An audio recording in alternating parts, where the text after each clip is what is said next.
Let's talk a little bit about now what's the future of the future. So talked about the history of the future, and basically the future is already here. It's just not evenly distributed.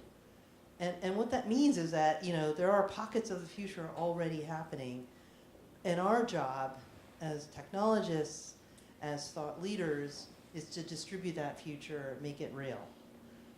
And that is a big part of what I do, believe it or not, in my role as CTO.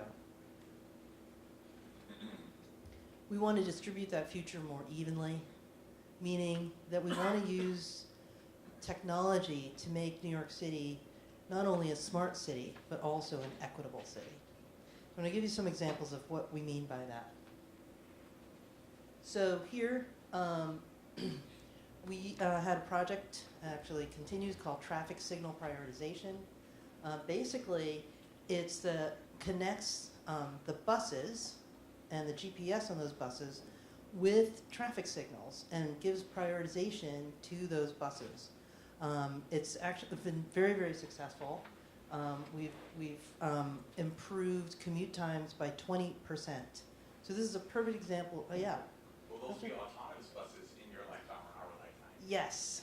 Cool. If I have anything to say about it. I did ride a driverless bus in Barcelona and a driverless car in Dubai. They actually work, and actually in both Singapore and Zurich, they already have driverless buses running in public streets. And so, you know, we're tracking those things, and it's pretty cool. On the driverless bus, you have an app, you call it up, you say this is the stop, it knows to stop there, you put in where you want to get off, and so you're basically programming the bus with your app as you get on and off it. It's pretty cool. And so this whole idea of this automated street is coming, and in some places it's already here. Part of what I'm saying is that this is actually already there. If you take, you know, those buses, it will be prioritized, especially during rush hour. Another one, our Department of Environmental Protection.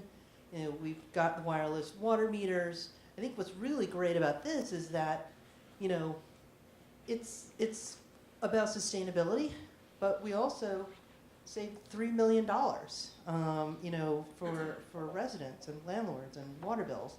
Instead of waiting till the end of the month, you get some like crazy big bill, and what the heck happened here?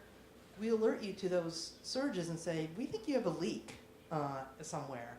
And maybe you should check your pipes before you get that gigantic water bill. So it's a perfect example here.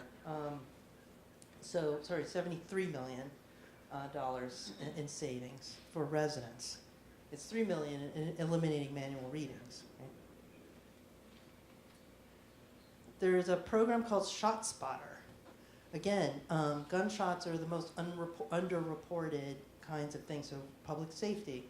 So these devices not only will detect the pattern, the sound pattern of gunshots, but the technology also will triangulate with great precision precisely where they think that is. And so then it's immediately sent to a nearby precinct and nearby police officers who can go on the scene. If you spin that out a little further, which we don't have yet today, but imagine then that particular location could suddenly have the streetlights would increase their brightness, and so you would immediately have eyes on the scene and people lit up so you could find out where the area is. If you happen to be standing there, you would be alerted right away that something was happening. This is another great example of how IoT, intelligent rules, and the connectivity really, really makes lives better. Our office is issuing a series of guidelines. Again, while all this is great, we also want to make sure that we protect the privacy and security of individuals on walking on our streets.